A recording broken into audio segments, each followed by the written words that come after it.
তোর মন পারা থাকতে আমি চুপটি করে দে।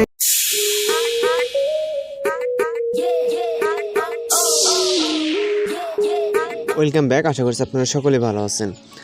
তো এই স্ট্রেস ভিডিওটা মেকিং করার জন্য আমাদের কিছু ম্যাটেরিয়ালস প্রয়োজন হবে, যার লিঙ্ক ভিডিও ডেসক্রিপশন বক্সে দেওয়া থাকবে। এবং আমরা কিন্তু এই স্ট্রেস ভিডিওটা CapCut অ্যাপ্লিকেশনের মাধ্যমে মেকিং করব। এর জন্য আমরা আমাদের ফোন থেকে CapCut অ্যাপ্লিকেশনটা ওপেন করব। যদি আপনার কাছে না থাকে সেক্ষেত্রে আপনি ডেসক্রিপশন বক্স অথবা প্লে স্টোরে খুঁজলে পেয়ে যাবেন। এখান থেকে আমরা নিউ প্রজেক্টে ক্লিক করব। ক্লিক করার পর এখান থেকে ফটো অপশনে চলে যাব। যাওয়ার পর আপনি আপনার মতো করে জাস্ট একটা ফটো সিলেক্ট করবেন। ওকে, সিম্পল একটা ফটো সিলেক্ট করবেন। সিলেক্ট করার পর আপনি আমার ফরম্যাটটা যদিও ঠিক আছে, আপনার ফরম্যাট অপশনে যাবেন। যাওয়ার পর 960 করে নেবেন। নেওয়ার পর ফুল স্ক্রিন করে নেবেন। আপনার বোঝার সুবিধাতে আমি দেখিয়ে দিলাম। আমার যদি ফরম্যাটটা চেঞ্জ করা না করলেও হতো আপনাদের ক্ষেত্রে, তো আপনারা যে প্ল্যাটফর্ম অনুযায়ী করবেন সেই প্ল্যাটফর্ম অনুযায়ী আপনার ফরম্যাটটাকে করে নিতে হবে। এবং ইন্ডিগো অটোমেটিক রিমুভ করে দেবো। তারপর আমাদের পিকচারের ডিউরেশনটা আমরা যতটুকু রাখতে চাই। সাধারণত একটা স্ট্যাটাস ভিডিও 15-20 থেকে 30 সেকেন্ড হয়ে থাকে। ওকে, সেক্ষেত্রে আপনি আপনার মতো করে অ্যাডজাস্ট করে নেবেন।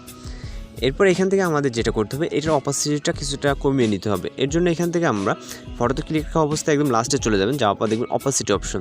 তো এখান থেকে আপনারা -40 বা -40 রাখতেছি আমি, মানে -40 অথবা -45-50 এরকম রাখতে পারেন আপনি আপনার ফটো অনুযায়ী। ওকে, সেক্ষেত্রে আপনি আপনার মতো করে অ্যাডজাস্ট করে নেবেন এবং টিক অপশনে ক্লিক করবেন। এরপর এখান থেকে আমরা বেশ কিছু অপশন দেখতে পাবো। দেখব ওভারলে অপশন। ওভারলে অপশনে ক্লিক করবো, তারপরে অ্যাড ওভারলে। এবং এখান থেকে ফটোস অপশনে যাবো। যাওয়ার পর এই ফটোটাকে সিলেক্ট করবো এবং আমরা অ্যাড অপশনে ক্লিক করবো। তো এই ফটোর লিঙ্ক বলতে আমাদের যা যা কিছু ইউজ করছি সব কিছু লিঙ্ক আপনি ভিডিও ডেসক্রিপশন বক্স চেক করলে পেয়ে যাবেন। তো এখান থেকে আমরা স্প্লাইসে ক্লিক করবো এবং এখান থেকে আমরা ফিল্টারটাকে সিলেক্ট করে দিব। তো আমি যেটা বলছি, এখান থেকে অপাসিটিটা আপনি কিন্তু চাইলে কিন্তু কমিয়ে নিতে পারেন, কমিয়ে অথবা বাড়িয়ে। ওকে, মানে ফটোটার। তো এখান থেকে আমরা এতটুকু করে দেবো। দেওয়ার পর আমরা একটু হালকা বেশি হয়েছে অপাসিটিটা, যদি আমরা এখান থেকে প্রথম যে 40 বলছি ওইটা ঠিক ছিল।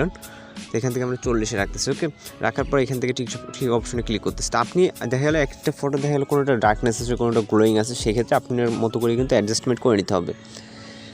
তো এবার আবারও আমরা অ্যাড ওভারলেতে ক্লিক করবো এবং ফটোস অপশনে যাবো। যাওয়ার পর আমাদের একটা ফটো সিলেক্ট করে নিতে হবে। এখান থেকে উপরের অংশে আমরা যেই ফটো রাখতে চাচ্ছি, আপনারা ভিডিওতে যেরকমটা দেখছেন। তো এখান থেকে আমি সাধারণত এই ফটোটাকে সিলেক্ট করবো। সিলেক্ট করার পর অ্যাড অপশনে ক্লিক করবো। তারপরে এটা আমাদের ব্যাকগ্রাউন্ডটা রিমুভ করে নিতে হবে।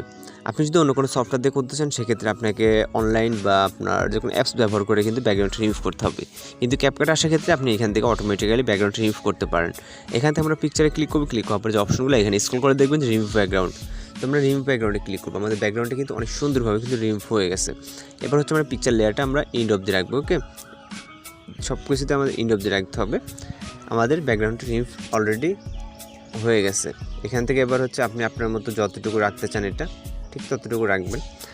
রাখার পর এবার আমাদের আরও বেশ কিছু ওভারলে ইফেক্ট অ্যাড করতে হবে। তো আমরা স্টার্ট পজিশনে চলে যাবো। যাওয়ার পরে এখান থেকে আমরা অ্যাড ওভারলেতে ক্লিক করব। অ্যাড ওভারলেতে ক্লিক করার পর এখান থেকে আমরা ফটোস অপশনে আসবো। এখান থেকে আমরা PNG শ্যাডো পেয়ে যাবে। এটাকে সিলেক্ট করবো। সিলেক্ট করার পর অ্যাড অপশনে ক্লিক করব। তারপরে এটাকে আমরা যতটুকু ইচ্ছা রাখবো, যেহেতু আমাদের এখানে লেগস অ্যাড করবো ডার্কনেসটা আনার জন্য কিন্তু আমরা মূলত শ্যাডোটা অ্যাড করা। তারপর এই লেয়ারটাকে আমরা ইন্ড অবধি করে দেবো। ওকে, প্রত্যেকটা লেয়ার কিন্তু আমাদের ইন্ড উপরের লেয়ারটা যতটুকু থাকবে ঠিক ততটুকু রাখতে হবে। তো ভিডিও স্টার্ট পজিশন থেকে আমরা অ্যাড ওভারলেতে ক্লিক করবো এবং আমরা ভিডিও অপশনে চলে যাবো। যাওয়ার পর লেগস ক্লিপটাকে সিলেক্ট করবো। সিলেক্ট করার পর অ্যাড অপশনে ক্লিক করবো। এবার আমাদের লেগসের পজিশনটা দেখতে হবে কোথায়। এর আগে আমরা স্প্লাইসে ক্লিক করবো এবং ফিল্টার অপশন দিয়ে আমরা ফিল্টার অপশনটা সিলেক্ট করে আমাদের ব্যাকগ্রাউন্ডটাকে রিমুভ করে দিতে পারছি, যে ব্ল্যাক ব্যাকগ্রাউন্ড আছে। তারপর এটা আমাদের এই পজিশন, আপনারা চাইলে এটাকে ছোটো বা বড় করে নিতে পারেন। ওকে, আপনি আপনার মতো করে নিতে পারেন। তারপর এখান থেকে অ্যাড অপশনে ক্লিক করবেন এবং আবারও আমরা অ্যাড ওভারলেতে ক্লিক করবো। ক্লিক করার পর এখান থেকে ভিডিও অপশনে চলে যাবে। যাওয়ার পর আমরা একটা কালার ব্যাকগ্রাউন্ডটাকে সিলেক্ট করবো এবং অ্যাড অপশনে ক্লিক করবো। তারপর এটাকে আমরা ফুল ফ্রেম করবো আমাদের বক্সটা যতটুকু। তারপর স্প্লাইসে ক্লিক করবো এবং ফিল্টারে ক্লিক করবো। তারপর সর্বশেষ কাজ আমাদের জাস্ট এখন ভিডিওটাকে প্লে করে দেখতে হবে। ওকে, তো এখান থেকে আমাদের লিরিক্সের সাথে সাউন্ড দেওয়া আছে। আপনার যে কোনো লিরিক্স অ্যাড করলে ওই লিরিক্সের সাথে সাউন্ড দেওয়া থাকে, আমাদের এক্সট্রা কোনো সাউন্ড অ্যাড করতে হবে না। তো আশা করি সব কিছু বুঝতে পারছেন। আর যদি কোথাও সমস্যা থেকে থাকে তাহলে অবশ্যই আমাদের কমেন্ট বক্সে কমেন্ট করে জানাতে পারেন। দেন এখান থেকে আমরা এই যে লিরিক্স ক্লিপগুলো এগুলোকে অবশ্যই আমাদের স্পিড করে নিতে হবে, যেহেতু এগুলো এক্সট্রা পার্ট আমাদের ভিডিওটা প্লেইং হতেই থাকবে। সেক্ষেত্রে আমরা স্পিড করে রাইট সাইডের যে এক্সট্রা অংশকে এগুলো রিমুভ করে নিব। রিমুভ হয়ে গেলে এখন আমাদের ভিডিওটাকে সেভ করতে হবে। এর আগে এখান থেকে রেজুলেশনটাকে হাই করে নেব এবং এখান থেকে এক্সপোর্টে ক্লিক করব। তো ভিডিওটি কিন্তু আমাদের এক্সপোর্টিং হয়ে যাচ্ছে। তো ভিডিওটি আপনাদের কাছে ভালো লাগলে অবশ্যই আমাদের চ্যানেলটিকে সাবস্ক্রাইব করে পাশে বেল আইকনটি বাজিয়ে দিন। দেখা হচ্ছে পরবর্তী কোনো ভিডিওতে। সে পর্যন্ত ভালো থাকবেন, সুস্থ থাকবেন।